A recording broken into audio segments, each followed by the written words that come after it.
relationships that you currently have or that you've had in the past with those of the opposite sex, that being like male or female, will almost certainly reflect your relationship with your mother or your father.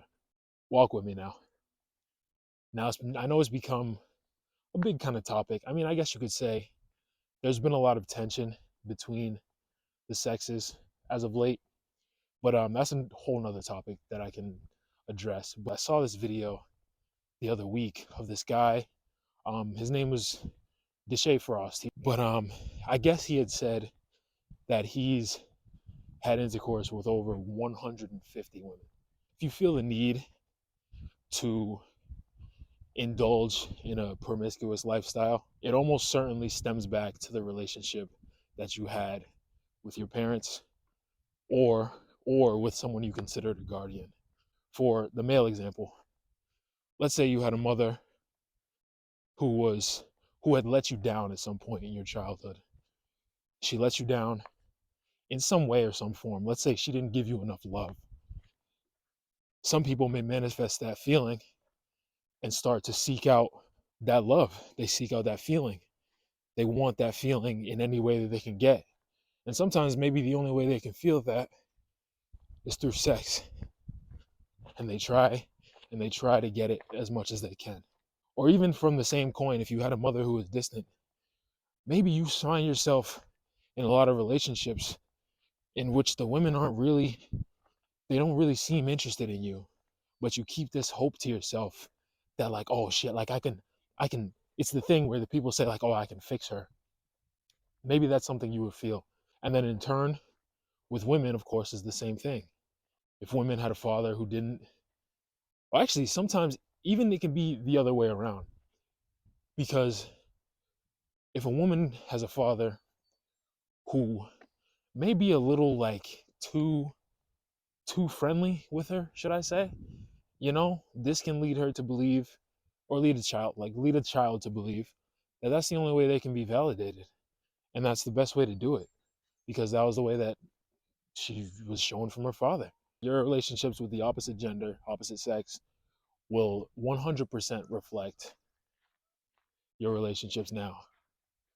Because we also sometimes tend to seek out people who are similar to that of our opposite sex parent.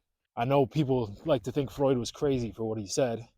Maybe he was, but to a certain degree, men are always going to look for a woman who gives them motherly love, and women are always going to look for a man who gives them fatherly love. Call it messed up, call it weird if you want, but it's the way the life goes. Become aware, think back hard towards your relationship that you had with your opposite sex parent, and see how it may have construed, or I don't want to say messed up, because some people can have positive experiences, believe it or not.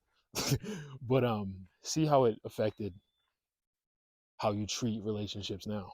And I guarantee you'll find some ties. And I know some people are going to be like, oh, I was raised by like my grandmother or something like that. You can also feel betrayal. So let's say your mom, I don't know, let's do the topic of adoption.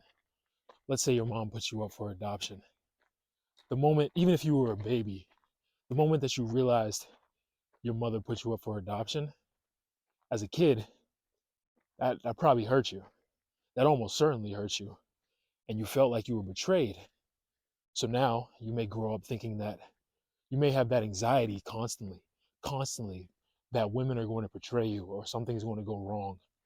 You know what I mean? In the fact that, oh, if I don't do this right, she's going to leave me. If I don't do that right, she's going to leave me. So that feeling of being abandoned will constantly linger in your mind. So I just want you guys to think about that. Think about those relationships and think about how they may have affected you and how they affect you to this day. Now, I'm not saying this is the end all be all. There's obviously more factors that can come into play, but keep that in mind. Thank I you for walking with said, me. so it's over now, you ain't gotta call me back. Just wish you would've told me where your head and your heart was at. Now we wasn't friends, girl, you know I never call you that. And now we wasn't dating, but my heart, you had a part of that. So tell me why, tell me why, tell me why you walking out on you and I thought you was my ride or die, but we ain't seeing eye to eye.